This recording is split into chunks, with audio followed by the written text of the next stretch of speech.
aplicada por esta posibilidad. Y quizás agradecer también especialmente el hecho de que este webinar se hace en el marco del proyecto Elevando y Conectando Investigación en América Latina y África para informar al G20 y COP30, Deuda Pública, Cuidados y Cambio Climático, que apoyó la IDRC de Canadá a la red. Y aquí nos acompañan varios integrantes de la red para este primer diálogo, que es una serie de varios diálogos. En este primero tengo el placer de ser invitada como moderadora y el segundo tendrá lugar el 11 de septiembre a las 11 a.m. del Cono Sur, según tenemos la información disponible al día de hoy, así que quienes nos acompañan hoy, bueno, son invitados también a acompañar en el segundo webinario el 11 de septiembre a las 11 del sur. Y quisiera presentar por lo pronto brevemente, y ustedes pueden ampliar como quieran a quienes nos acompañan y que formaron parte de esta iniciativa que hoy nos trae algunas de sus reflexiones y resultados en esta perspectiva latinoamericana. Bueno, desde Brasil nos acompañan João Carlos Ferraz, Carlos Eduardo Young y Fernanda Feir, todos investigadores de la Universidad Federal de Río de Janeiro y de distintos nodos de investigación que ellos también nos van a presentar. Bienvenidos y bienvenida Fernanda. Y desde Uruguay nos acompaña Fernando Lorenzo, presidente de la Red Sudamericana de Economía Aplicada y desde el Centro de Investigaciones Económicas CIMBE.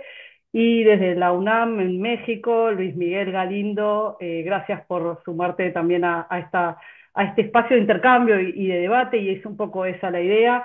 No van a estar todos los micrófonos abiertos al mismo tiempo, pero la idea es que podamos hacer una serie de preguntas y a la vez reaccionar y provocarnos en el debate, en el buen sentido de la palabra y el intercambio.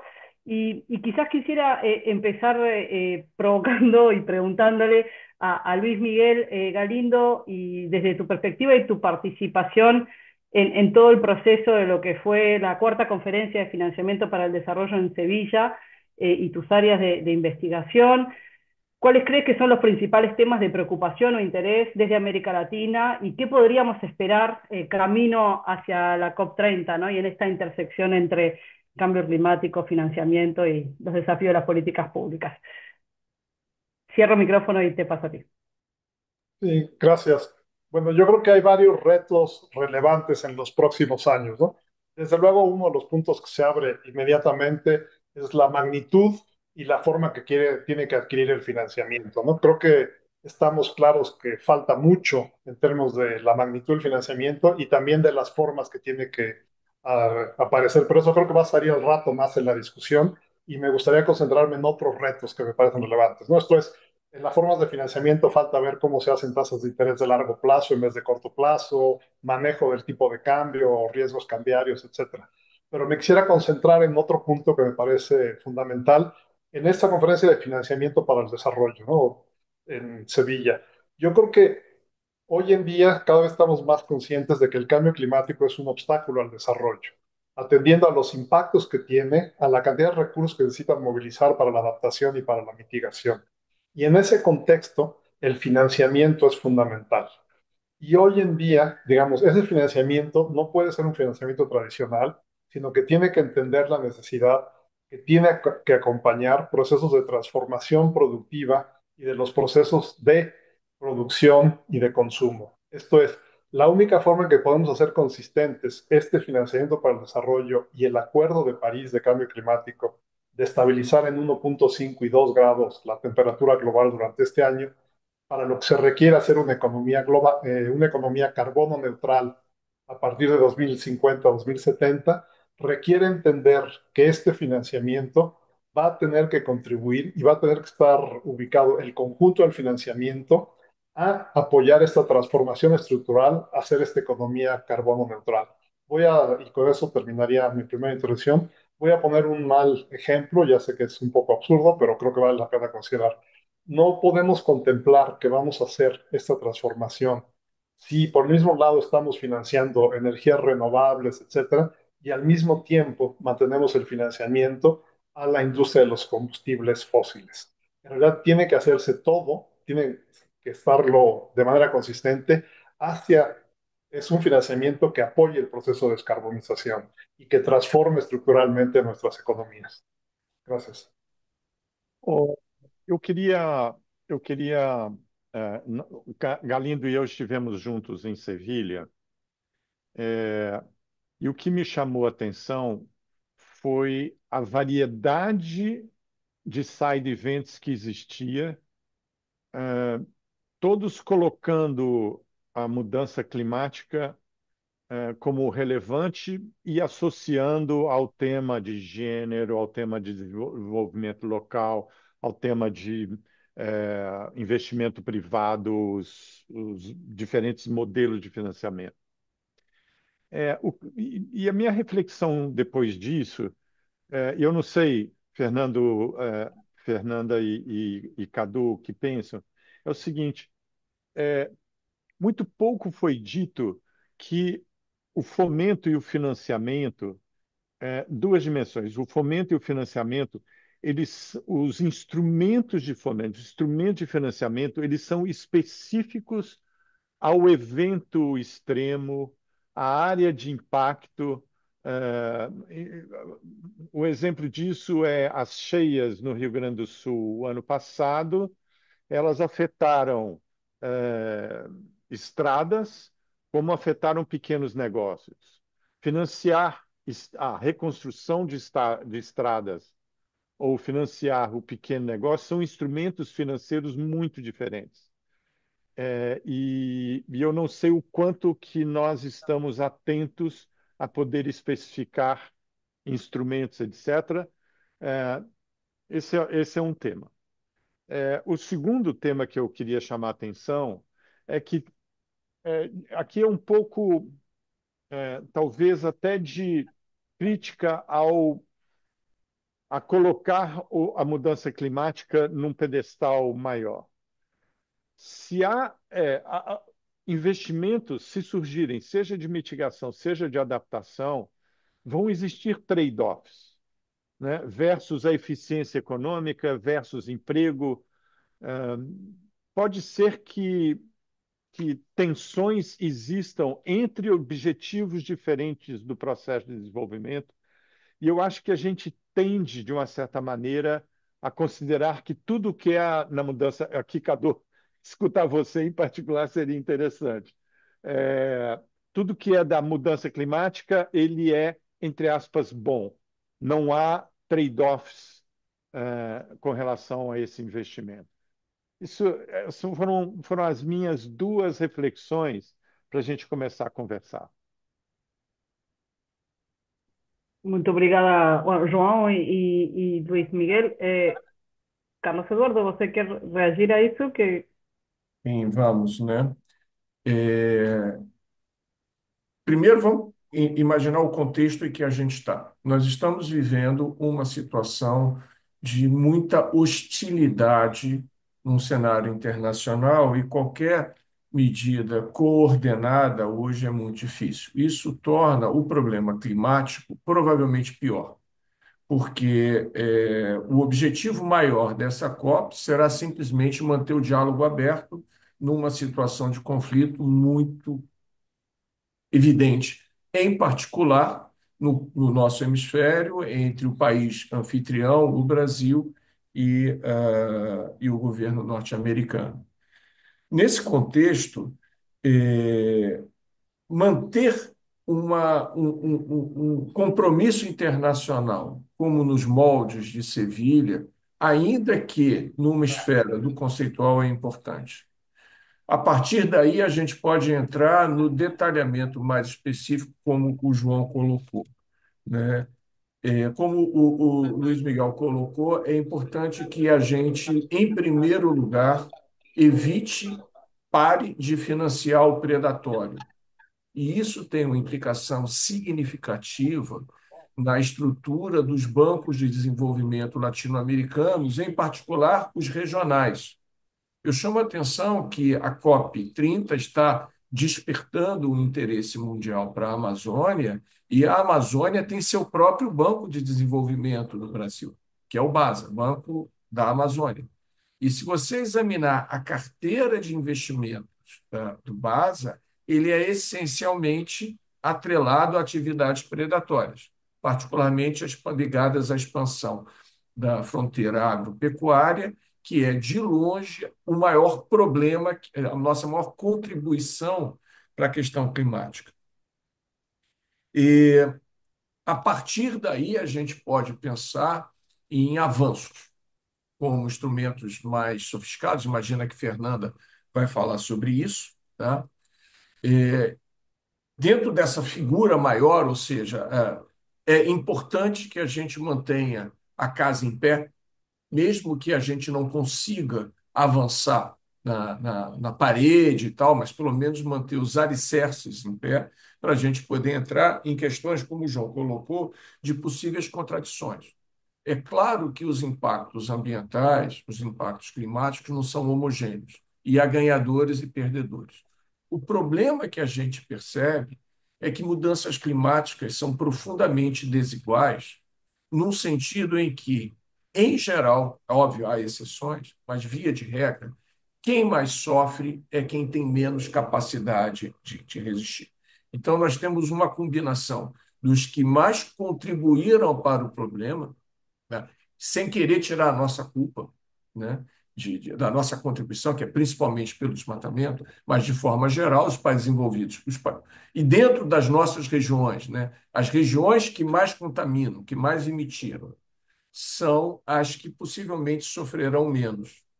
Num contexto regional, isso é exemplificado pela ênfase que falamos da crise que aconteceu no Brasil, no Rio Grande do Sul, e a omissão de uma crise de tamanho equivalente na Amazônia e no Centro-Oeste, porque é muito menos visível. Mas o que aconteceu na Amazônia é, do ponto de vista social, mais dramático, porque a mudança climática, ao afetar o regime das águas, você impediu toda a comunicação, toda uma estrutura de segurança alimentar em comunidades que já são muito pobres, que têm muito menos capacidade de resistir. Então, nesse sentido, a despeito de que, sim, existem possíveis ganhos nessa história toda, isso acho que é um tema interessante, quais são as oportunidades que a gente tem, e eu vejo muita coisa na questão da adaptação, porque mitigação é global, adaptação é local. O problema de adaptação ele é estritamente específico ao local de onde estamos falando. Então, o problema da adaptação no Chile, ou no norte do Chile é diferente do sul do Chile, no Uruguai é diferente da Bolívia e por aí vai. Tá? Então, acho que esse é o primeiro ponto. O segundo ponto é dizer que as mudanças climáticas já estão ocorrendo e já estão tendo um impacto significativo. E isso já está custando. Então, um desastre, esse que você fez referência, João, do Rio Grande do Sul, a ordem de grandeza em dólar, nós estamos falando de uma conta de pelo menos 20 bilhões de dólares americanos, no mínimo, possivelmente mais. Que é um porte mais ou menos semelhante aos grandes desastres de rompimento de barragens, como Mariana e Brumadinho, e que vão se acentuar justamente por causa da irregularidade climática. A irregularidade climática é o pior dos mundos. É chover demais e chover de menos. É ter muito calor, é ter muito frio ao mesmo tempo, né? E isso traz riscos. E eu quero chamar a atenção que essa exposição ao risco já está sendo percebida por algumas instituições financeiras. Neste momento, no Brasil, o Banco do Brasil, que não é exatamente um banco de desenvolvimento, mas também não é puramente um banco comercial, é um híbrido, que é a principal ferramenta de levar o crédito agrícola, justamente, João, porque ele tem essa capilaridade que você falou, é o banco que você alcança. Ele está com um problema hoje de inadimplência, em parte por causa do não pagamento de dívidas do crédito rural, que se dá na medida em que os problemas climáticos estão resultando em grandes perdas. E aí são os dois. Aliás, o Rio Grande do Sul é curioso, né? Fernanda é gaúcha, né? O Rio Grande do Sul tem, Pois é. ao mesmo tempo, um problema de seca e desertificação no norte, na parte interiorana, e chuvas extremas no sul. Parte da Argentina, a Argentina sofre uma coisa semelhante. Então, eu chamo a atenção que o grande problema no fundo, é a heterogeneidade e desigualdade. e tenderá a aprofundar a injustiça social, que no nosso caso já é crônica. Muchas gracias, Carlos Eduardo. Fernanda, que quieres seguir el debate y también quizás sumar elementos de cómo podemos engajar más o setor privado y público, inclusive os bancos centrais. Carlos Eduardo já fez referência ao Banco do Brasil. Adelante. Hum, Obrigada, Cecília. Eu quero, na verdade, fazer uma observação em relação ao tanto ponto que o Miguel trouxe, que é a questão do financiar ativos prejudiciais ao meio ambiente, quanto o ponto que o Ferraz trouxe, que é a necessidade de trazer o financiamento climático para uma questão da mudança estrutural. Caso contrário, a gente não vai conseguir incorrer numa transição sustentável, quanto os pontos que o Cadu está trazendo, especialmente que a adaptação é um processo local, né? Enquanto a gente faz política pública no âmbito nacional, a crise climática se manifesta no nível local, então é no nível local que a gente tem que, o financiamento tem que chegar. E eu percebo que o que está costurando esses três argumentos é um ponto só. O nosso atual sistema financeiro, ele não está apto, ele não foi moldado, ele não tem os instrumentos necessários para fazer frente a esse desafio que a crise climática, ambiental e social nos coloca, né? E isso é evidente por uma série de questões, né? Tanto quando a gente vê o volume do financiamento climático, quando a gente vê os direcionamentos que esse financiamento climático está tomando corpo, né? O financiamento climático, o pouco que tem, ele vai, quase que mais de 90% vai para mitigação, na maioria para projetos de projetos do norte global, né? E que não estão endereçando o problema. Quer dizer, do meu ponto de vista, e ainda por cima, a gente tem que redirecionar as finanças climáticas para a questão das perdas e danos, né? Naquele caso que nem a adaptação nem a mitigação funcionam, a gente vai ter que endereçar esse problema também. Então, o que que isso significa? Nosso sistema financeiro não está dando conta disso. E para mudar o sistema financeiro, né, para mudar essa lógica, na rapidez, no volume e no montante que a gente tem que fazer, a gente vai precisar de uma nova lógica desse sistema financeiro. Para isso, a gente precisa dos bancos centrais, né, uma nova forma de regulação. Então, Galindo, quando tu fala que a empresa, que uma instituição financeira não vai poder mais financiar ativos prejudiciais ao meio ambiente, isso não vai acontecer por livre e espontânea vontade, porque ativos ligados e prejudiciais ao meio ambiente, como combustíveis fósseis, continuam sendo lucrativos. Então, nenhuma instituição vai deixar de parar. Então, isso é uma questão de regulação. Cabe ao Banco Central fazer esse processo de regulação, né? Claro que isso é um palavrão, você perdeu minha carteira de economista falando que o Banco Central tem que regular esse ponto, mas é o que vai acontecer. Quando o Ferraz fala que a gente precisa ligar a crise climática com uma mudança estrutural, com uma nova forma de economia, ele está dizendo por trás disso, né, Ferraz, que eu preciso de um banco de desenvolvimento atuando para fazer esse processo de financiamento, um banco de desenvolvimento que tenha capacidade de recursos, um banco de desenvolvimento que tenha os instrumentos corretos e que seja fortalecido, que tenha capacitação técnica e operacional. O banco de desenvolvimento ele é um braço de política pública, né? E quando o Cadu está dizendo que a adaptação é no nível local, ele está dizendo que o sistema financeiro ele tem que estar, ele não pode só funcionar no centro, ele tem que funcionar em todas as regiões. Tá, já falei demais, mas para endereçar a tua pergunta, Cecília, e eu acho que esse movimento de atração da iniciativa privada, ele vai acontecer apenas no momento quando esses investimentos começarem a serem lucrativos, né, do ponto de vista do negócio. E ele só vai ser lucrativo depois que eu tiver um banco público, né, esse investimento já foi consolidado. Então, cabe ao Estado, em seu sentido mais amplo, ao Estado e às suas instituições garantir que esse investimento vai dar um retorno positivo. As decisões de investimento, elas são feitas quando as expectativas de lucro futuro são grandes, né? Eu não vou Mas investir em algo que eu não tenho certeza.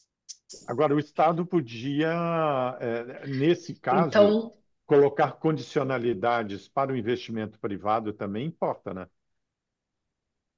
com certeza, com certeza. Mas é o Estado que está trazendo e que está direcionando esse processo. Por isso que quando eu falo de regulação, Ferraz, é o Banco Central, né? O Banco Central é um órgão, é uma instituição do Estado. Então, cabe ao Banco Central dizer assim: se tu investir em ativos prejudiciais ao meio ambiente, teu regulamento, a tua ponderação de capital vai ser maior. Vai ter que, né, tu vai ter que deixar o capital lá. Então, tu tem toda a razão. Y en ese sentido, voy a provocar a Fernando Lorenzo para entrar en la conversación y quizás también referir al policy brief que publicamos recientemente sobre financiamiento soberano y estas propuestas de ir hacia una nueva institucionalidad y un nuevo paradigma financiero. Quizás si puedes Sí, pero profundizar en quisiera eso también también. Y el debate. decir, quisiera enganchar también un poco con la orientación que tuvieron las últimas intervenciones de Fernanda, de Cadu y de Joao. Yo creo que no nos debería llamar en absoluto la atención que eh, el financiamiento climático o la predisposición, sobre todo de los actores privados, a contribuir a través de sus proyectos a proyectos de adaptación o de mitigación, esos proyectos se están evaluando a precios de mercado. Y los precios Oh. y los precios de mercado en materia, cuando estamos frente a externalidades en general, es un tema muy común en economía esto. Los precios están distorsionados, pero cuando estamos hablando de una distorsión a escala global, eh, si no hay una correcta intervención pública, en este caso, la intervención pública, si la queremos ver del lado financiero, es regulatoria, como decían recién. No hay forma de que la regulación no tenga un papel muy relevante, porque la evaluación de riesgos que los intermediarios financieros tienen que hacer, tienen que estar en línea con lo que serían digámoslo así, los resultados en términos de rentabilidad social de estas cuestiones. Y eso no va a ocurrir. ¿No? Esto es un clásico de la economía del sector público. O sea, no van a ocurrir a falta de intervenciones públicas. Y tampoco va a ser posible alinear las estructuras de precios relativos de producción, de factores de producción y de bienes, a falta de un compromiso de la política fiscal más integralmente con alinear los incentivos y desincentivos que tienen que ocurrir en este caso. Por tanto, el papel articulador que tiene sobre la acción de la banca regional o sobre, en general, el apalancamiento de proyectos relevantes para la transición climática y para el desarrollo sostenible, el papel de la banca central evolucionando hacia una forma no convencional de regulación de riesgo. Por supuesto que es no convencional. Estamos ante nuevos problemas, nuevas manifestaciones de los riesgos. Lo que sí está claro es que esas nuevas manifestaciones de riesgo que impactan además fiscalmente de manera notable, esas evaluaciones de riesgo cada vez se están volviendo más urgentes de realizar porque los eventos climáticos están provocando necesidades de financiamiento y de atención ex post de los eventos de una magnitud sin precedentes. Y yo creo que eso no hay que perderlo de vista tampoco, ¿no? Y le paso a Luis Miguel, que ya está reaccionando a esto también, antes de seguir con otras preguntas, y yo, Carlos. Sí, gracias. Yo creo que un punto relevante en lo que menciona ahorita Fernando, bueno, y también lo que estoy mencionando yo, Carlos, inicialmente, Es que yo creo que la incorporación de la administración de riesgos, tanto físicos, que son los impactos del cambio climático, como los riesgos que implica la transición climática, de parte del sector financiero, ha sido por lo menos irregular y poco sistemática. Lo voy a mencionar en tres cosas que me parecen importantes.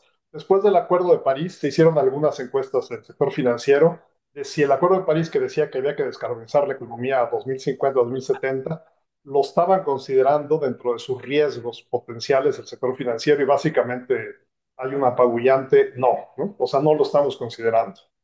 Esto ha ido modificándose en los últimos años, y lo que empezamos a encontrar es una incorporación de algunos riesgos específicos o de eventos climáticos extremos o causalidades extremas, pero no hay una incorporación del riesgo de transición climática en serio como una administración de riesgos de los bancos. Esto es, ¿qué es lo que implica para los activos de los bancos, para los créditos de los bancos, para los ahorros, etcétera, que pasemos a ser una economía carbono neutral? Y yo creo que eso plantea dos riesgos que me parecen importantes. El primero es que en realidad el sector financiero está siendo sujeto a nuevos riesgos que antes no contemplaba y que pueden estar afectando la estabilidad financiera. Y el segundo, que me parece todavía más complicado, es que en realidad, si, por poner un mal ejemplo, si encontramos algún banco que en realidad está, ah, digamos, otorgando créditos particularmente, digamos, de manera importante a sectores que le llamamos sectores varados, como puede ser las actividades petroleras o ciertas actividades con altos niveles de contaminación o de destrucción ambiental, como ya decía Cadu, en realidad el proceso de transición climática, el conjunto del proceso de transición climática, se le vuelve un riesgo. Y entonces ese sector financiero no solamente no va a contribuir al avanzar en la transición climática, sino que se va a volver un obstáculo activo para no pasar a la transición climática, porque en realidad tiene un conjunto, digamos, sus activos están en riesgo, ¿no? Entonces, creo que la transformación del sector financiero es importante, no solo por lo que tiene que ofrecer para contribuir en términos de financiamiento, etcétera, sino también porque de lo contrario se puede volver un obstáculo que detenga este proceso de transición.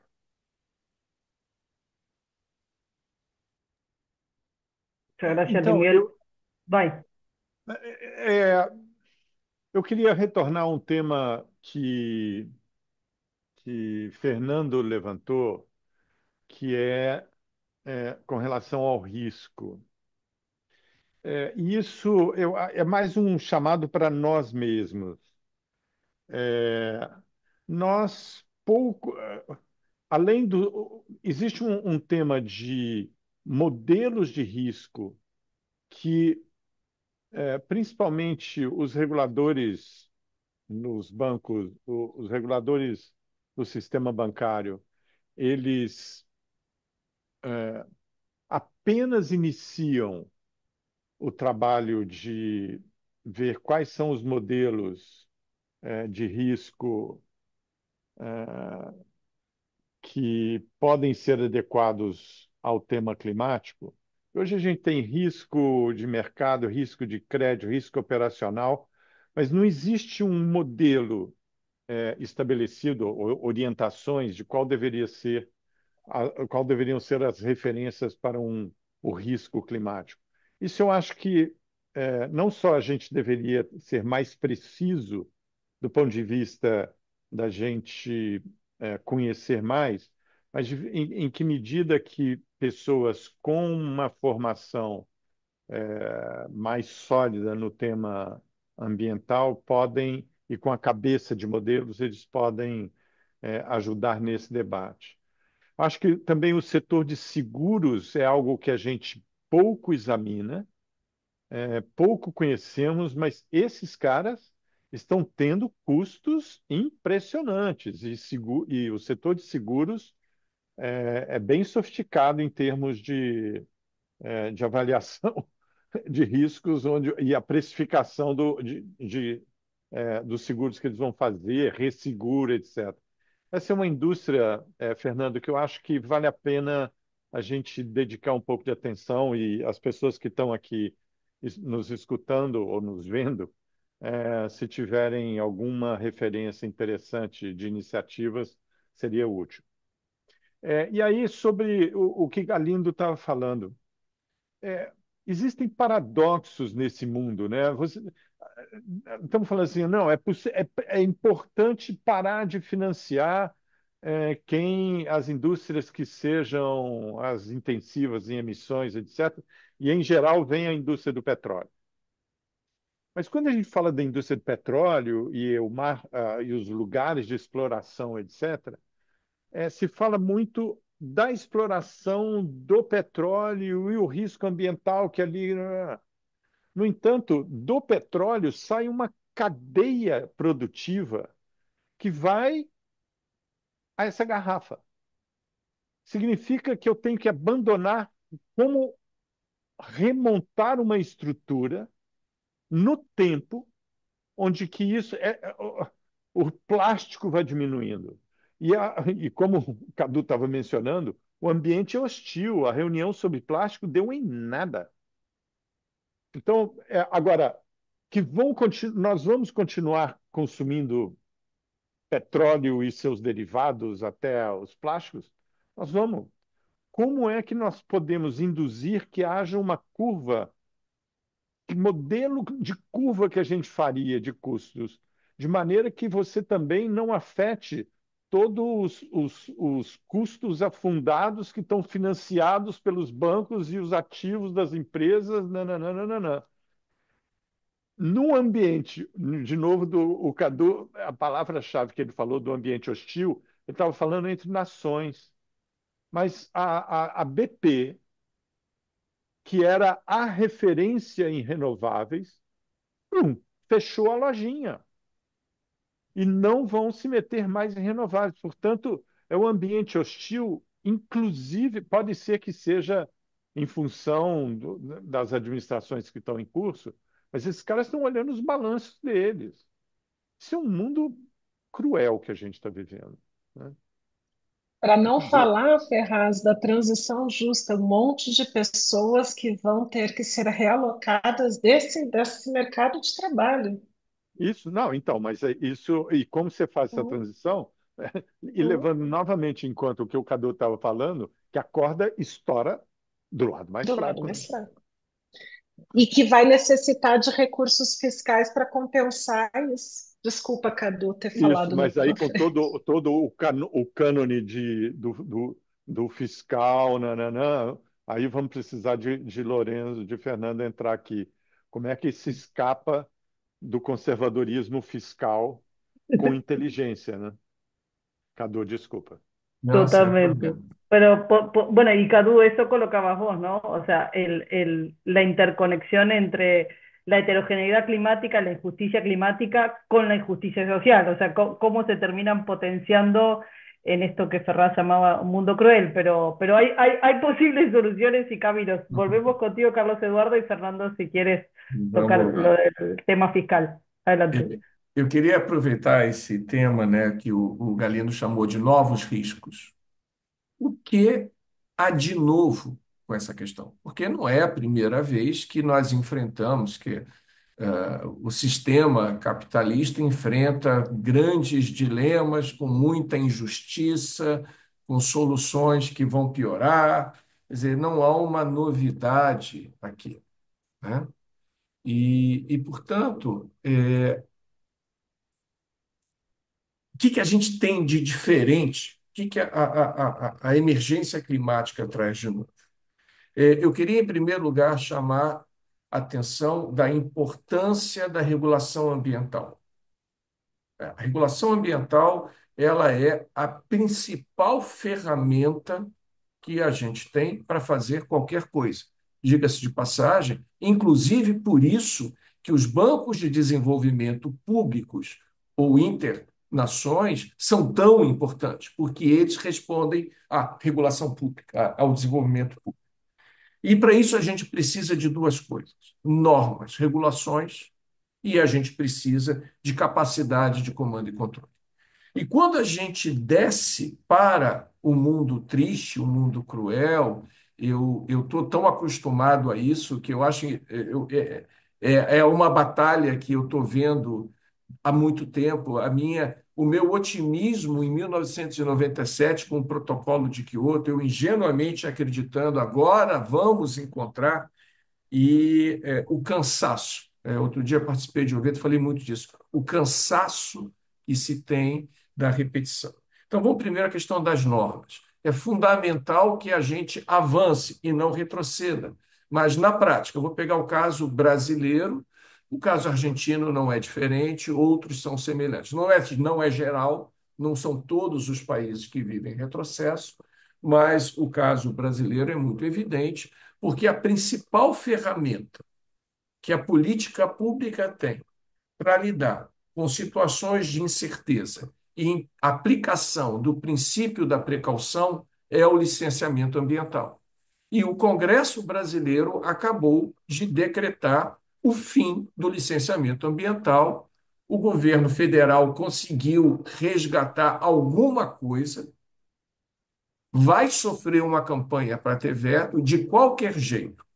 O licenciamento ambiental que o Brasil está levando para a COP30 é um grande retrocesso, o que, obviamente, dificulta uma postura internacional. Não é apenas o Brasil que quer explorar mais petróleo na Amazônia, é o Brasil que quer desregulamentar a sua política ambiental.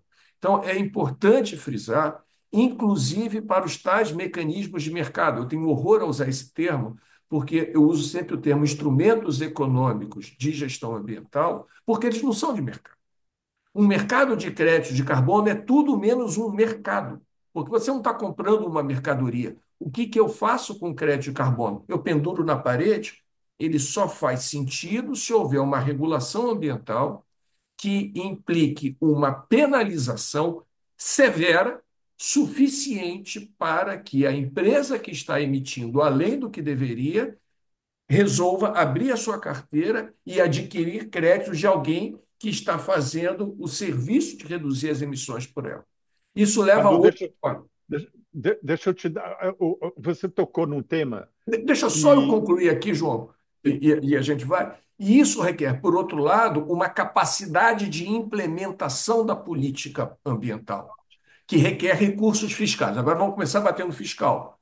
E quando a gente faz a análise dos orçamentos para a gestão ambiental, que permanece pública porque é um elemento regulatório, esse blá blá blá de hipótese de Porter, que eu não preciso de regulação ambiental, que o próprio setor privado vai se financiar, isso não ocorre na grande maioria dos casos.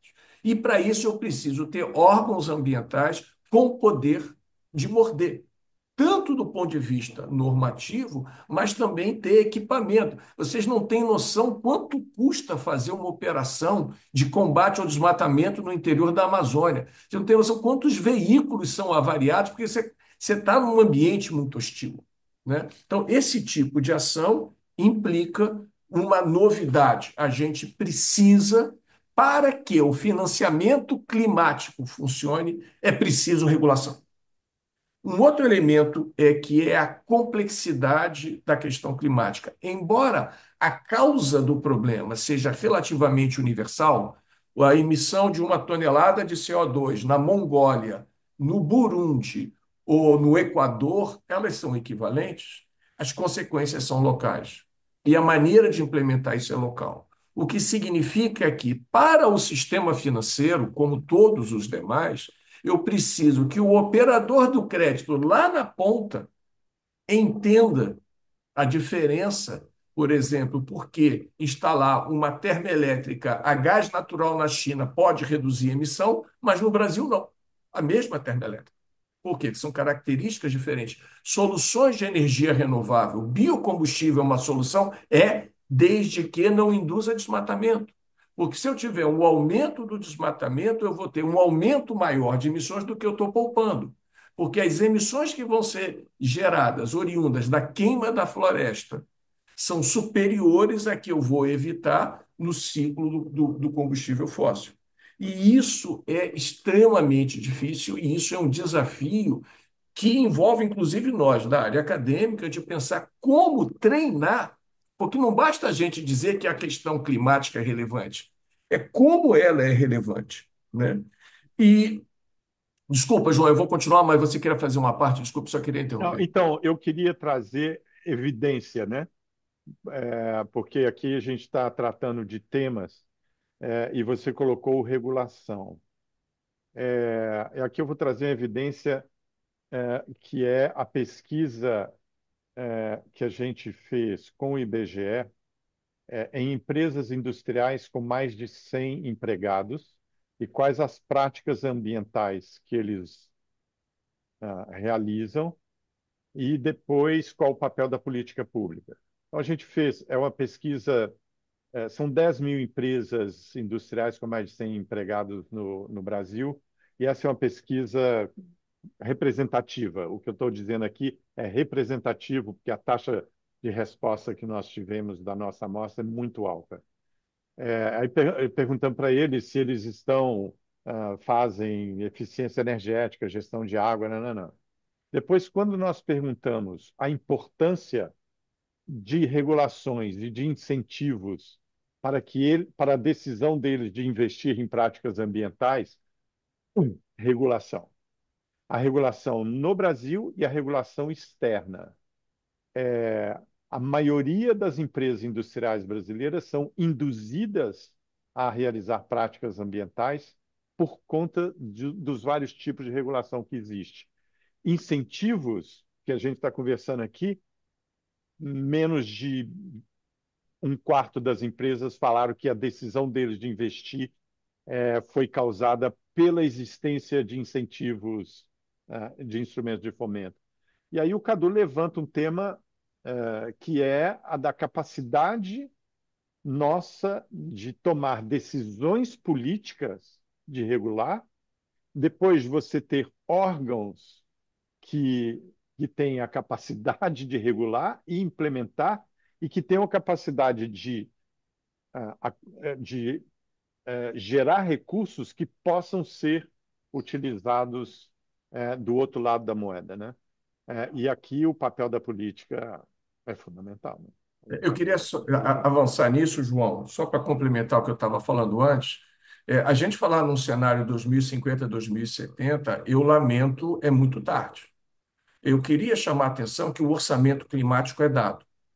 E o que está acontecendo nesse momento, exatamente como o João falou, o ressurgimento da extração do petróleo, que é um curto-prazismo, que está relacionado, inclusive, ao cenário de juros, depois eu vou voltar nesse ponto, na medida em que nós estamos acelerando e não desacelerando e a emissão de gases de efeito estufa, e como a capacidade assimilativa do meio é dada, isso significa que para 2035 as restrições serão mais severas do que são atuais. E não é acabar com a indústria do petróleo. Ninguém vai achar que a indústria do petróleo vai acabar.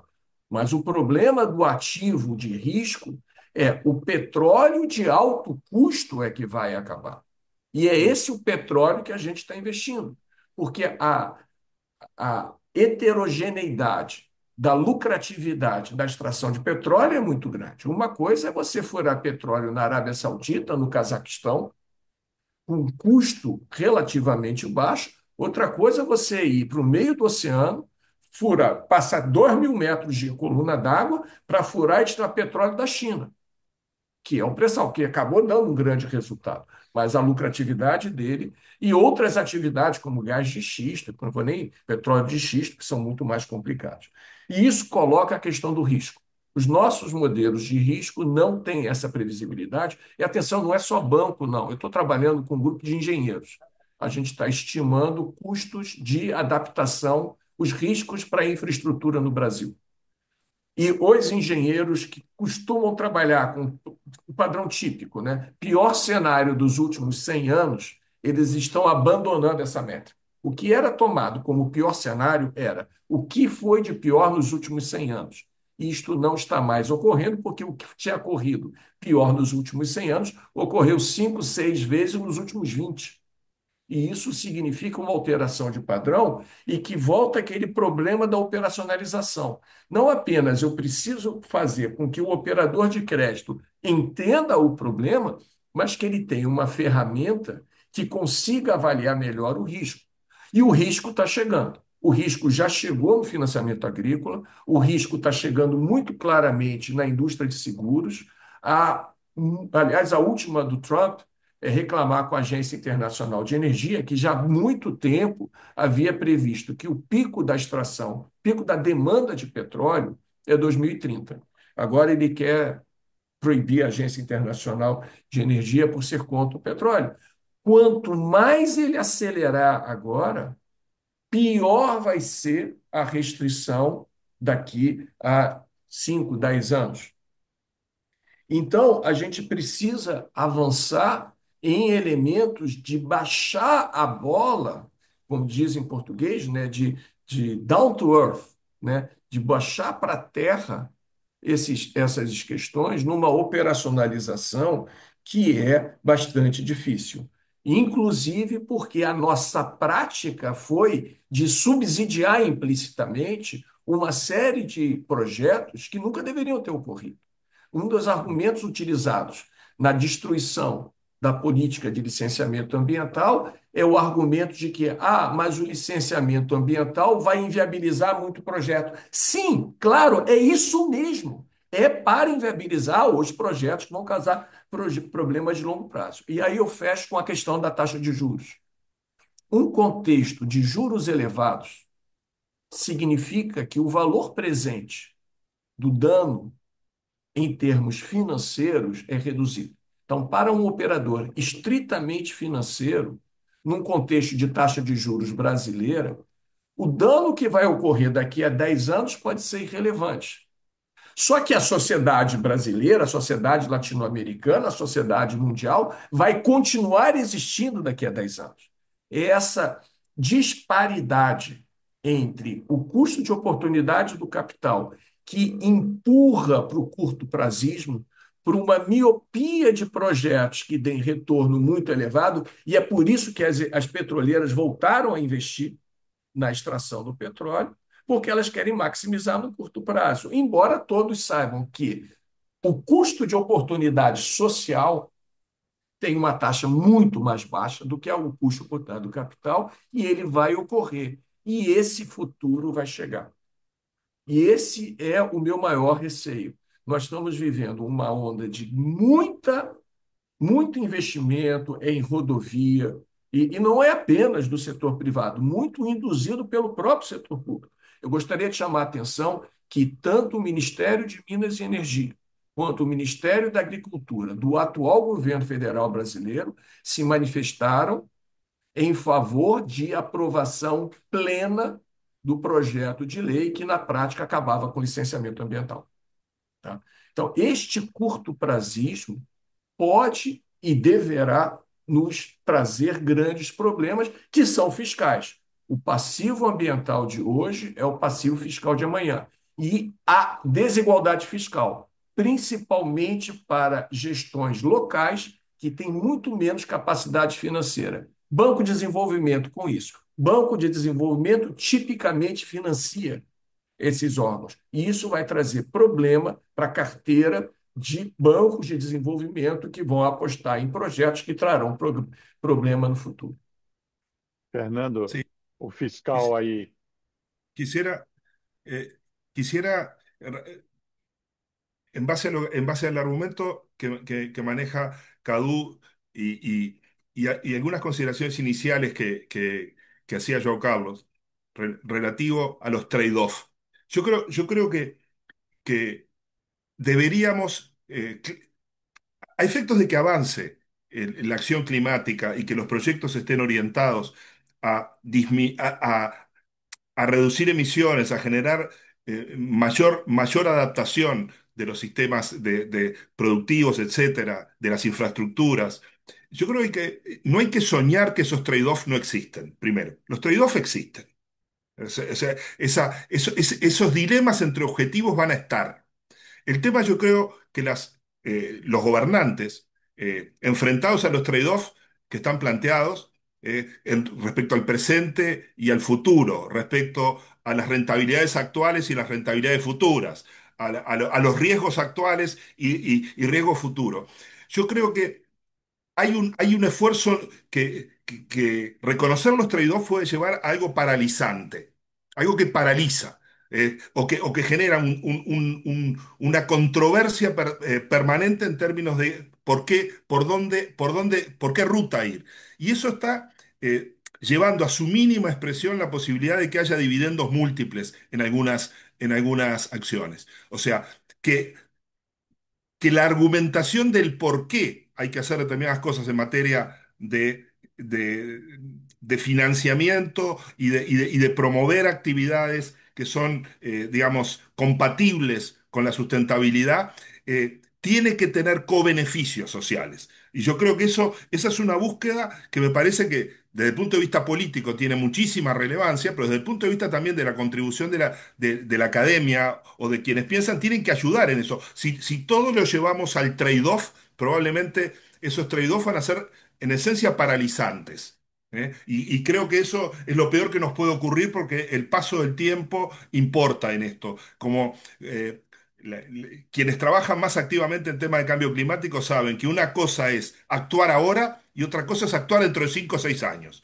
Los costos van a ser diferentes y las penalidades posibles que van a tener determinados proyectos son mucho más importantes en el futuro que lo que van a hacer hoy. Luis Miguel, y después retomo. Adelante. Sí, dos cosas sobre lo que está saliendo en la discusión. Yo creo que efectivamente la administración de riesgos, discutiendo solamente la parte de la transición, resulta fundamental. Y creo que un punto que tocaba yo Carlos, hace un momento me parece particularmente relevante en el siguiente sentido. Yo creo que el argumento de eliminar el sector petrolero así como va, y obviamente tiene problemas de cadenas de valor, etcétera, pero yo creo que la administración de riesgos apropiada no es solamente contemplar cómo quitas ese sector, sino los efectos en cascada que tiene y los efectos económicos y sociales y de otro tipo que tendría, ¿no? Por ejemplo, tomando el caso, haciendo malos ejemplos de esto.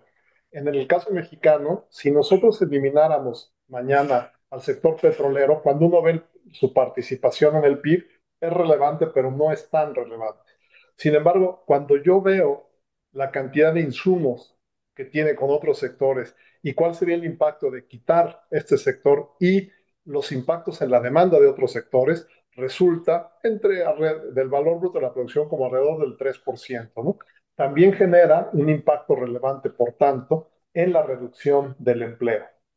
Y yo creo que tienes también, en el caso mexicano, dos impactos que resultan también particularmente relevantes, como en otros países de América Latina, ¿no? Desde luego Venezuela, por diversas razones, Bolivia, Ecuador, etcétera. En realidad, quitar un sector como el petrolero tiene una participación importante en las exportaciones del sector y también tiene una importancia relevante en la parte fiscal. Entonces, la eliminación de este sector traería consecuencias en cascada de otros riesgos importantes que hay que contemplar también, ¿no? Y uno que, por ejemplo, me parece también obvio que habría que ver y que habla de la necesidad de un cambio estructural es, en México, por ejemplo, el sector petrolero, bueno, digamos, la empresa petrolera tiene un edificio muy grande, ¿no? En la Ciudad de México. Y muchos de los restaurantes que están alrededor viven claramente de este negocio, ¿no? Y uno podría decir, bueno, yo nada más quité el sector petrolero y suponiendo que el sector de restaurantes es un sector bajo en carbono, estos sectores no tendrían que estar preocupados por la transición climática. En realidad sí tendrían que estar preocupados por la transición climática porque si quitan a su principal demandante, los va a venir a afectar a ellos también directamente.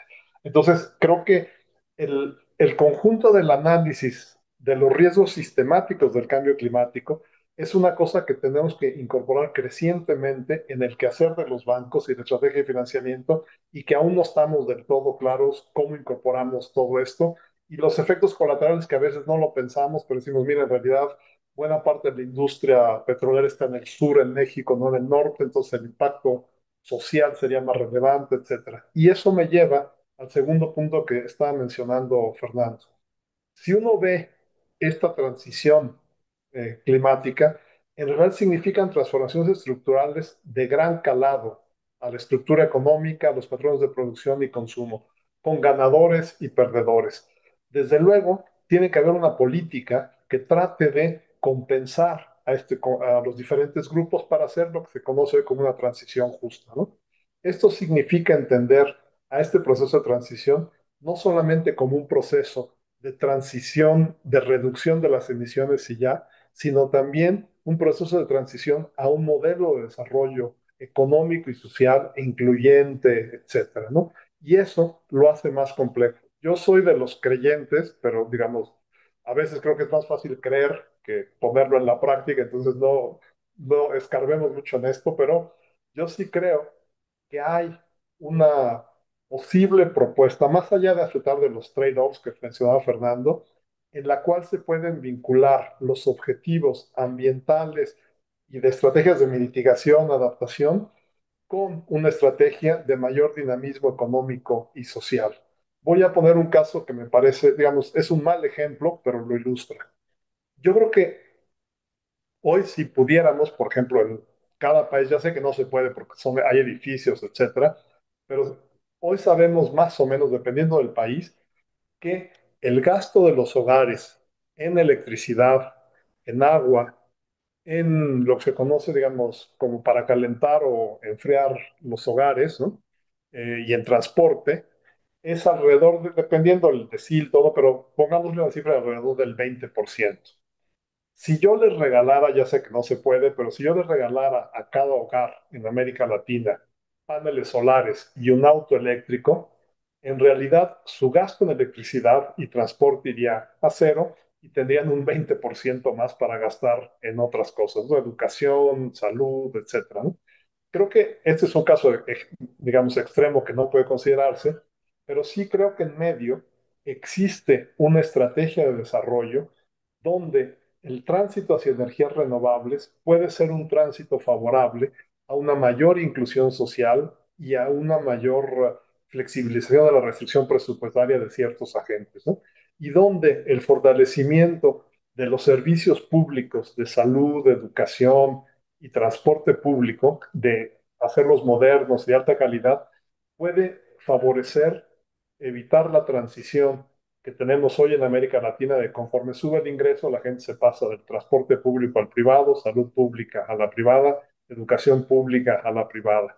Y esto está generando sociedades más segmentadas, pero también con mayores emisiones y con menores posibilidades de reducir sus emisiones, porque nos estamos pasando, por ponerlo en plata, nos estamos pasando a usar el auto privado, ¿no?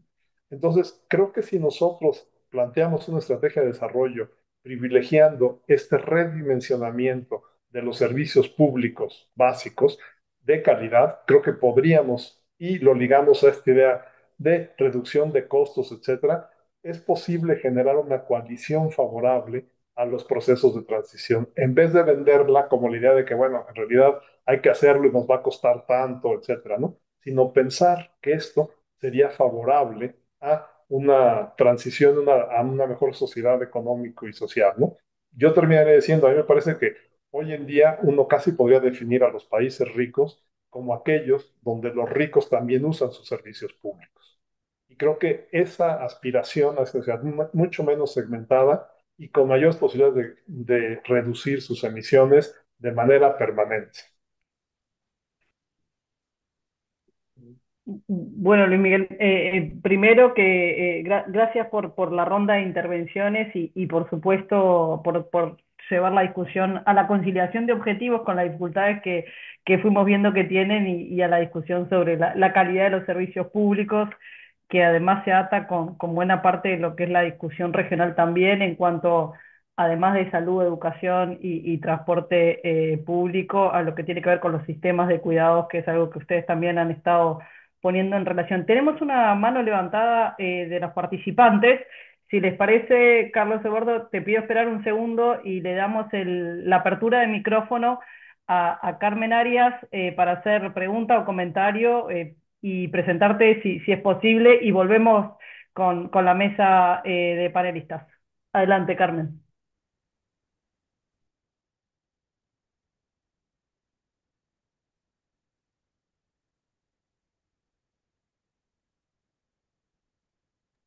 Yo no la estoy escuchando, no sé si hay que habilitarle micrófono desde la organización. porque no te escuchamos, Carmen. Está habilitado, pero no la escuchamos. No te escuchamos, Carmen.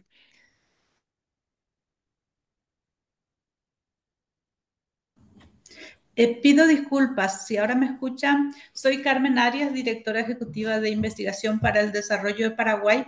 Yo entré hace un momento porque llegué tarde de una reunión y todavía no me puse al tanto. Por lo tanto, se me fue la mano en lo de levantar y estoy escuchando, recién ahora me estoy involucrando en el contenido de la reunión. No te preocupes, Carmen. Vimos la mano levantada y pensamos que querías hacer algún Disculpe, comentario o pregunta. Gracias por disculpe. la aclaración. No hay ningún problema. Y de todas formas, abrimos esa posibilidad si en algún momento alguno otro de los participantes tiene alguna pregunta o comentario antes de que se nos vaya la media hora que nos queda. Y Carlos Eduardo, vuelvo contigo y después retomamos. Eu concordo com o Galindo em termos do petróleo, da importância e dos combustíveis fósseis, da importância positiva sobre tributos e sobre exportações. Mas eu acho que para emprego ele não tem esse efeito. E eu digo isso pelo Brasil. Hoje, o maior produto de exportação brasileiro é petróleo. O petróleo hoje é mais importante que a soja. E o volume de emprego caiu. O montante total de emprego na extração de petróleo e gás natural de todo o Brasil é da ordem de 20 mil ocupações, com cerca de 60 mil ocupações diretas em refino e atividades de downstream. Então, somando upstream e downstream, nós temos cerca de 80 mil ocupações, que são menos do que nós tínhamos em 1980, com um volume muito menor. Então, eu acho que a gente não pode aceitar esse argumento de que a transição energética ela é desempregadora. Eu acho que é o contrário. Ela é, em termos líquidos, muito mais empregadora do que desempregadora. Mas eu queria também chamar a atenção que a transição ecológica é muito mais do que transição energética, principalmente no nosso continente.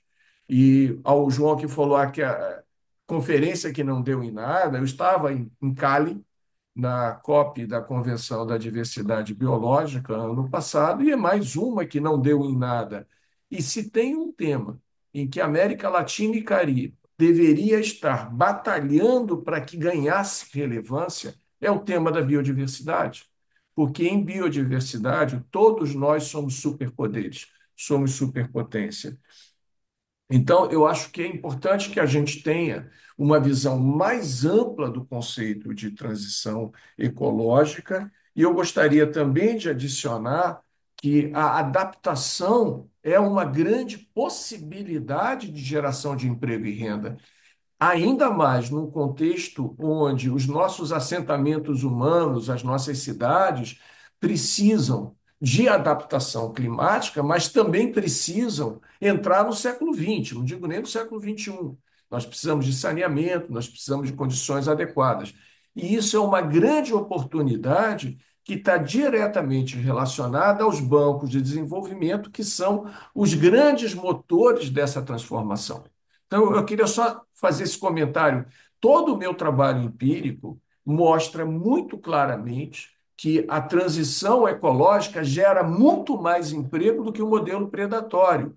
E eu termino dizendo que o grande campeão das emissões no Brasil é o desmatamento, associado depois com as emissões da pecuária, ou seja, o setor agro, a agricultura no Brasil, é responsável, direto ou indiretamente, de 2/3 a 3/4 de todas as emissões. E é o setor que mais desemprega. Hoje, no campo, na agricultura brasileira, há menos 3,5 milhões de ocupações do que tinha em 1980. Ele é o maior desempregador. Então, se eu mudo as condições de operação da agricultura, tornando-a mais sustentável, eu estou absolutamente convencido que a gente gera mais emprego. Então, a gente precisa trazer a questão do emprego a nosso favor, porque eu estou 100% convencido, por toda a experiência que eu tive de pesquisa ao longo dessas décadas, de que nós estamos propondo um modelo muito mais inclusivo e gerador de ocupação do que o modelo predatório que persiste hoje. Muy obrigada, muchas gracias, Carlos Eduardo. Fernanda, creo que querías ir y después le voy a traer una pregunta en la relación de objetivos. Adelante.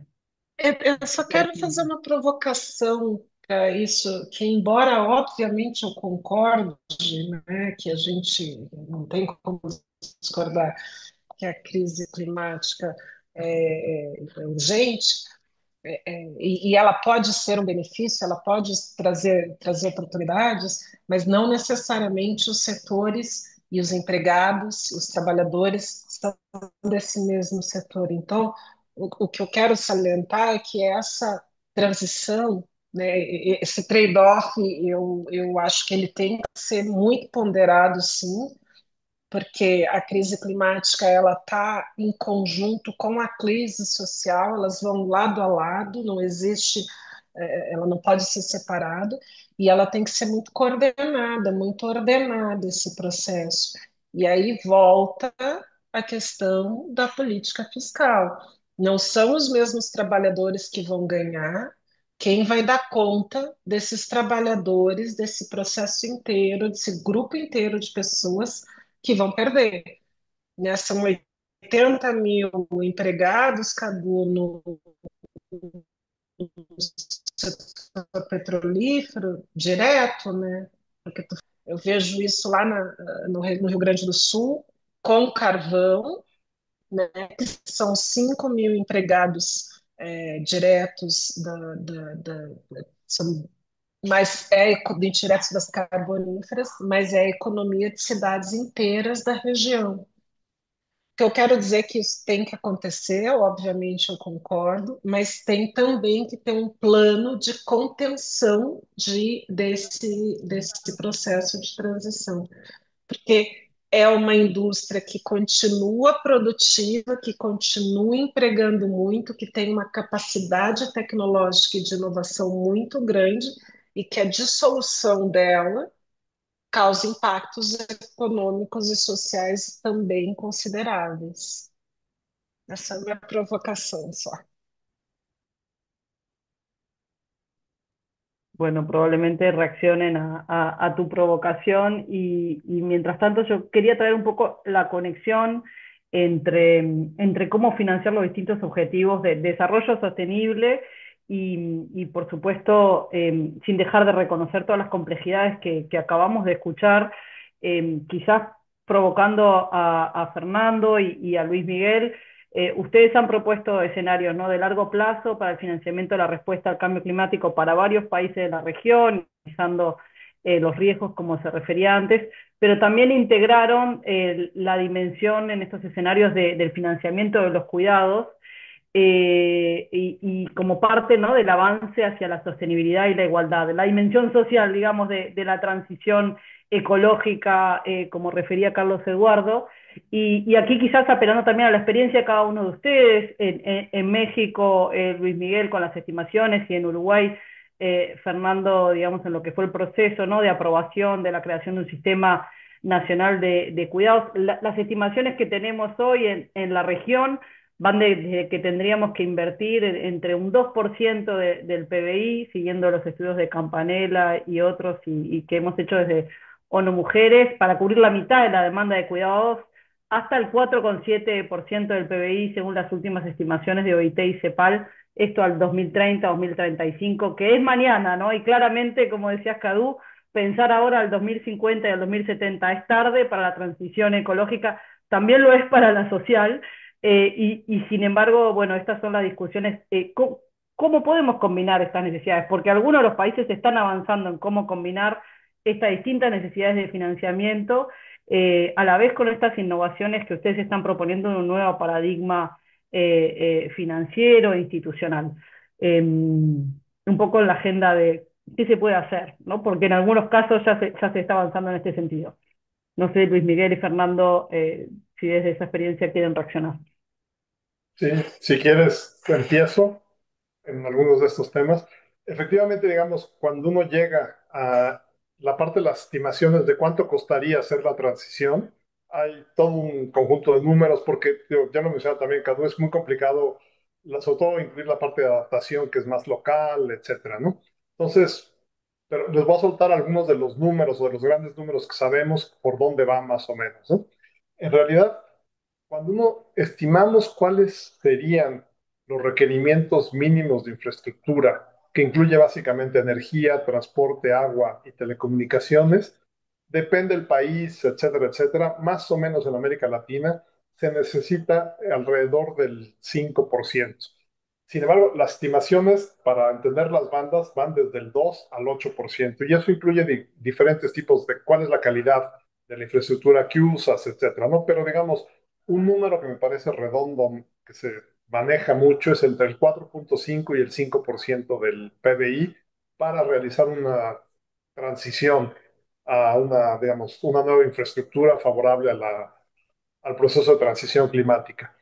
Evidentemente suena mucho, pero en realidad, si pensamos, por ejemplo, en los periodos pre-COVID, estábamos invirtiendo casi 3% del PIB ya en esto. Entonces, cuando empezamos a ver en términos agregados, en realidad no tenemos que meter 5%, a lo mejor tenemos que meter 2% de lo que ya, y mantener lo que estamos invirtiendo y reorientarlo hacia esa parte.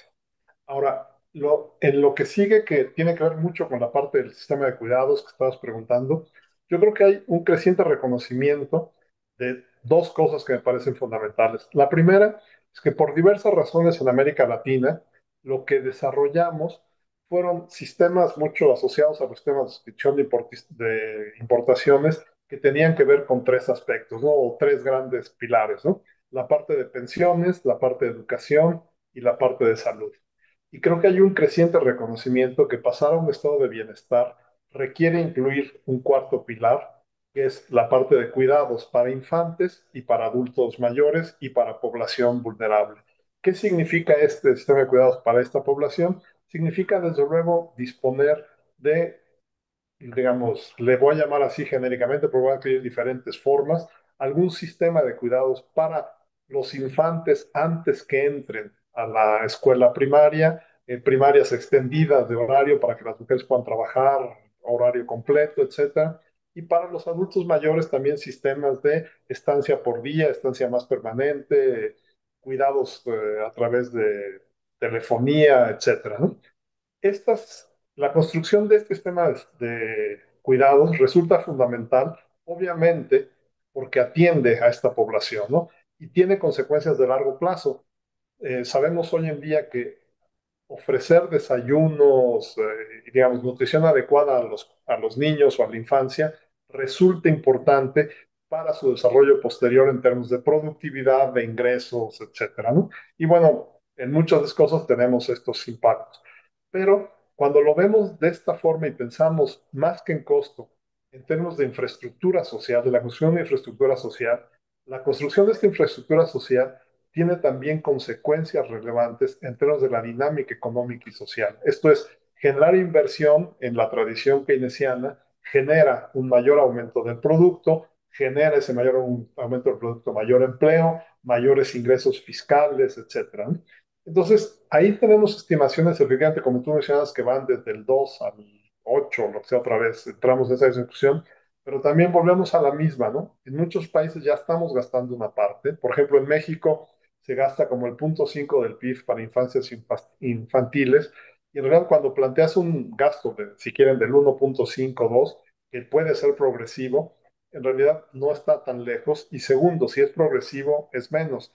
Y si le descontamos lo que regresaría de los ingresos fiscales, resulta cada vez menos y por lo tanto mucho más factible. Y la virtud de estos sistemas de cuidados es que obviamente genera o atiende a esta población infante y adultos mayores, favorece un mayor dinamismo económico y social, pero tiene lo que se haya llamado o se ha llamado últimamente un tercer dividendo, ¿no? Esto es, el primer dividendo es el efecto sobre la población, el efecto sobre la economía, y el tercer dividendo tiene que ver con un mayor empoderamiento de las mujeres y una mejora en su participación en la tasa digamos, de participación laboral y en los salarios laborales. La razón de ello es muy simple. En realidad, lo que se sabe en América Latina es que las mujeres en general entran al mercado formal laboral en situación de desventaja, porque normalmente son quienes se encargan más del cuidado de los infantes y de los adultos mayores, ¿no? Claramente tienen una carga desproporcionada sobre esto. Entonces, cuando van a pedir un trabajo, tienen que pedir excepciones para decir, sí, pero tengo que salir por mi hijo a las 3 de la tarde que sale de la escuela y me lo traigo para acá, y etcétera, ¿no? Y eso se traduce en una no participación en el mercado laboral por este conjunto de factores o en una brecha salarial entre las mujeres y los hombres. Si nosotros conseguimos quitar ese peso, digamos, digamos, que el Estado cubra una buena parte de estos cuidados públicos, en realidad liberas de tiempo a las mujeres y les permites participar de mejor manera en el mercado laboral, lo cual podría generar incluso un triple dividendo en el sentido de que estarían trabajando en mejores condiciones y además sabemos que los temas de cuidados tienden a generar mucho más empleo femenino. Con lo cual, esto sería una forma de transitar a un cuarto pilar para la construcción de un estado del bienestar que sería favorable a la transición climática por una razón última que menciono. Cuando hacemos el matriz de insumo producto y movemos de dónde vienen las emisiones, encontramos que las emisiones que vienen del gasto público, obviamente de parte importante, pero las emisiones que provienen de estos, de escuelas, de sistemas de cuidados, son menores. Entonces, en realidad, sí hay una consistencia entre la construcción de estos sistemas de cuidados y una ruta de descarbonización profunda de la economía. Sí. Muchas gracias, Luis Miguel. No sé, Fernando, si quieres volver Y sobre esto.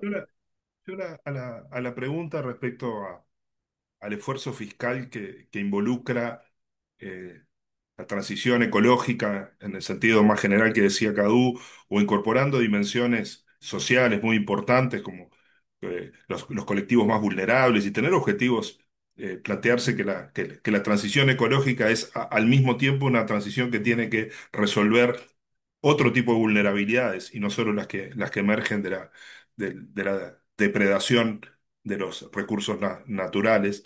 Yo creo que hay que considerar que en este punto, más que nunca, América Latina no la podemos mirar como una cosa homogénea, no lo es.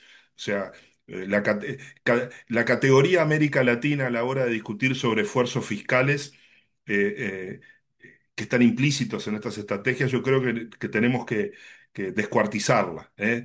Tenemos que mirarla de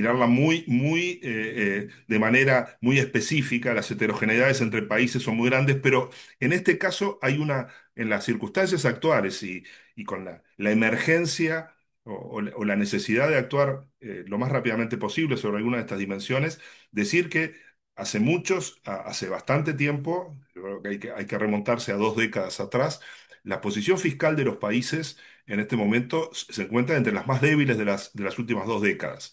¿De acuerdo? Las posiciones de déficit fiscales abultados, niveles de endeudamiento que han crecido y aquí hay una reflexión que yo creo que tiene que estar clara. Cualquier intento de avanzar en esta dirección implica una acción sobre la fiscalidad con osadía y también con responsabilidad. O sea, no es pensable describir el conjunto de inversiones, acciones y programas que es necesario implementar para salir de estas trampas del desarrollo no sostenible sobre base de una fiscalidad de baja calidad. De baja calidad porque es muy baja en términos, en algunos países, extremadamente baja, y eso conspira contra la producción de bienes públicos o bienes que resuelvan, servicios que resuelvan los problemas. O los países que tienen alta tributación, la tienen que alterar, la tienen que cambiar. Hay que cambiar la forma en que la carga tributaria está distribuida, aún en los países de alta tributación, porque América Latina tiene desde países de muy baja tributación hasta países que están, digamos, arriba de los promedios de los países de la OCDE, con una calidad de esa fiscalidad en materia de recaudación de impuestos muy discutible, muy discutible. Entonces, me parece que esto nos lleva al corazón de la macroeconomía al corazón del manejo de la política fiscal y a lo que es indispensable en cualquier eh, escenario, que es un involucramiento de las autoridades económicas, de los ministerios de Hacienda, de los ministerios de Economía y Finanzas de la región, una comprensión mucho más acabada de los costos que está acarreando el avance del proceso de depredación de recursos naturales y las injusticias sociales más acuciantes, porque sin una comprensión muy grande de esos desafíos, es difícil que las transformaciones en instrumentos de financiamiento, instrumentos fiscales y de financiamiento pueda llegar a ocurrir. Esto es llamar a las estrategias nacionales, pedirles que tengan una contribución activa en estas cosas, implica en primer lugar quienes manejan las herramientas de la política fiscal, llamarse una responsabilidad mucho más grande de la que han tenido hasta ahora en la región. En eso soy optimista respecto a que eso está ocurriendo, ha empezado a ocurrir, pero ha empezado a ocurrir tímidamente, tibiamente, y salir de la incomprensión absoluta respecto a los desafíos que implica todo esto. Yo creo que es un camino que está iniciado, pero que hay que profundizarlo mucho más rápido. No es estrictamente de lo que estaban hablando en esto, pero me surgió a raíz de estas necesidades de encontrar dividendos múltiples o de romper los trade-off más agudos que se plantean algunas veces. Bueno, eso ya interpela a la política económica en el sentido más amplio, interpela a la política fiscal de manera directa. Muchas gracias, Fernando. Y quizás con esta reflexión que colocás, podemos hacer una ronda de cierre con reflexiones finales. Y una pregunta más abierta, tanto los estudios que João Carlos presentabas de las empresas, ¿no? Con más de 100 empleados en Brasil y que Carlos Eduardo traías de los estudios empíricos en Brasil también con el foco en la regulación. Muy recientemente, la Corte Internacional de Justicia y la Corte Interamericana de Derechos Humanos determinaron, ¿no?, que los estados deben redoblar sus esfuerzos para abordar el cambio climático. La Corte Interamericana de Derechos Humanos afirmó el derecho humano a un clima saludable y en otra opinión consultiva reconoció el derecho al cuidado como un derecho humano autónomo. Esto, por supuesto, no tiene necesariamente una traducción en regulaciones nacionales. Y puede ocurrir esto y que al mismo tiempo se desregule nacionalmente, como nos alertabas, Carlos Eduardo. Pero quizás reflexiones finales, y Fernando, creo que ya colocabas una, ¿no? En cuanto a una nueva economía y una nueva fiscalidad que respondía a parte de lo que se venía discutiendo. Evidentemente, solo por la vía de la exigibilidad de los derechos no vamos a avanzar las reformas necesarias ni las inversiones públicas necesarias, pero que los invito a hacer reflexiones de cierre sobre todos los puntos que conversamos hoy, que son bastante amplios, pero todos relevantes en este camino hacia la COP30 y, por supuesto, los debates nacionales en esta heterogeneidad que tiene la región y que bien resaltabas, Fernando, recién. Abrimos ronda, no sé quién quiere empezar o volver. Fernanda, ¿querés hacer una última reflexión en 2 minutos? Eu acho que foi uma conversa muito interessante, lembrando que teremos uma outra, talvez focando um pouco mais nas mudanças que a COP30 vai trazer, né? Primeira COP que vai ocorrer na Amazônia e uma das poucas que ocorreu nos países do Sul Global. Eu vejo que aqui teve alguns desencontros de ideias, mas centralmente todos concordam que a gente precisa de uma nova forma, de uma nova arquitetura para o sistema financeiro, de uma nova forma de regulação, uma forma de atuar o Estado. Então, sigo aqui esperando a nossa próxima conversa. Obrigado a todos e todas. Muchas gracias, Fernanda. Ha sido un placer acompañarnos en la conversación. No sé si hay algún otro comentario final, João Carlos. É, não, isso. O primeiro é agradecer a Rede Sur e ao IDRC por terem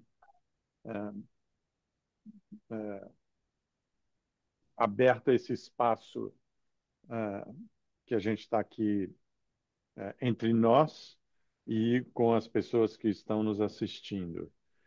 E eu acho que esse tipo de evento que nós estamos fazendo é absoluta, é central, né? Nós pesquisadores, conseguimos notar as dificuldades que esse ambiente hostil e os desafios complexos que da mudança climática nos coloca. E a academia e a pesquisa têm um papel a jogar, né? As coisas ainda estão. A gente tem o papel, se vocês pensarem, o papel do IPCC de colocar evidências sobre a mesa, ele influenciou diretamente aos acordos internacionais, políticos, etc. E não é o suficiente. Muito ainda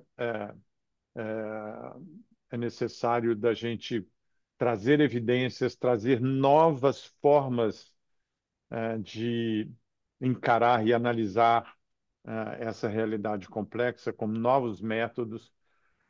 Então, é isso, né? A gente tem assim, diante de todos os desafios que a gente tem pela frente, é urgente que pensadores, pesquisadores se debrucem sobre o tema, debatam, que haja choque de ideias, da gente ir avançando. É, e eu acho que a gente tem muito trabalho pela frente, né? Obrigado e espero vê-los em breve. Muito obrigada, João Carlos.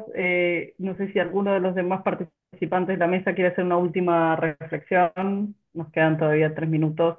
Yo rapidísimo, perdón. Yo creo que lo que muestra es indispensable el financiamiento para hacer una transición climática viable y creíble. Pero ese financiamiento tiene que estar enmarcado en una nueva visión de desarrollo que incluya transformaciones estructurales fundamentales a los patrones de producción, consumo y a la estructura económica. Y reconocer que hay muchas cosas del financiamiento climático que son más complejas y distintas de lo que teníamos. Lo que mencionaba Cadu, en buena parte la parte de adaptación es mucho más local, mientras la parte de mitigación es mucho más estándar, y reconocer esas especificidades de la adaptación para poder avanzar, ¿no? Y bueno, finalmente, obviamente, quería agradecer a Red Sur la invitación y la participación, y digo, muy interesante la discusión. Eh, Creo que habla de que este es un tema vivo y que hay que hacer mucho todavía por poder avanzar, ¿no? Muchas gracias, Luis Miguel, Cadu y E Fernando. Si quieren hacer una última reflexión, Carlos muito Eduardo. rápido, muito rapidamente, seguindo o que disse o João, eu acho que a gente precisa conhecer melhor. Na parte do risco fiscal. Eu tenho, felizmente, participado de um grupo que está estudando marcadores climáticos do orçamento público para entender e demonstrar que os desastres climáticos já estão ocorrendo e já estão custando muito caro. Mas eu acho que a gente precisa entender melhor o risco financeiro. E como o tema aqui, o foco são os bancos de desenvolvimento, seria muito importante compreender o risco climático das carteiras dos nossos bancos de desenvolvimento. Eu acho que a gente ainda tem um grande buraco negro aí de informação, uma caixa preta que precisa ser aberta, e eu acho importante que a gente faça mais esforço para entender qual é o risco que está sendo envolvido e o potencial custo se as coisas piorarem, como infelizmente possivelmente vão. Sí, Fernando. Cecilia, como última consideración, decir, sobre todo a quienes nos están escuchando y que nos han acompañado en esta instancia, que desde Red Sur hemos hecho estos últimos años múltiples iniciativas vinculadas a acercar la economía a temas vinculados a la transición ecológica, a la transición climática, que encontramos que los temas fiscales y de financiamiento ocupan un lugar de privilegio, pero que eso de ninguna manera puede dejar la agenda regulatoria de lado. ¿Eh? Y sobre todo el compromiso de que la investigación aplicada tiene mucho para aportar, tanto en términos de encontrar mejores soluciones que las que hemos encontrado hasta ahora, como decididamente de tomar una postura crítica respecto a algunas de las cosas que estamos haciendo en la región, en los países concretos, pues esto pasa en realidades concretas que no merecen estar a la altura de los desafíos que tiene el mundo por delante y la región por delante. La región tiene mucho para ganar de hacer de que la transición ecológica se transforme en algo prioritario desde el punto de vista de las estrategias de desarrollo. Esta región tiene mucho para ganar en términos de compatibilidad de objetivos ambientales y objetivos económicos y sociales. Yo estoy convencido de eso, creo que la inmensa mayoría de los investigadores que hemos trabajado en estas cuestiones estamos convencidos de esto y creo que hoy fue un buen ejemplo de eso, mirados de distintas perspectivas. Así que muchísimas gracias a todos los que hicieron posible que esto haya ocurrido y a la IDRC por haber nos acompañado en este y en otros proyectos que marcan un compromiso de parte nuestra, pero también de quienes nos han acompañado con el financiamiento. Bueno, sin más, entonces agradecer a todas y a todos a Red Sur. Estimo que esto va a quedar subido en YouTube y que nos convocarán a otro diálogo de esta serie el 11 de septiembre a las 11 del Sur. Bueno, muchísimas gracias y un placer acompañarlos. Chao. Chao, cerramos.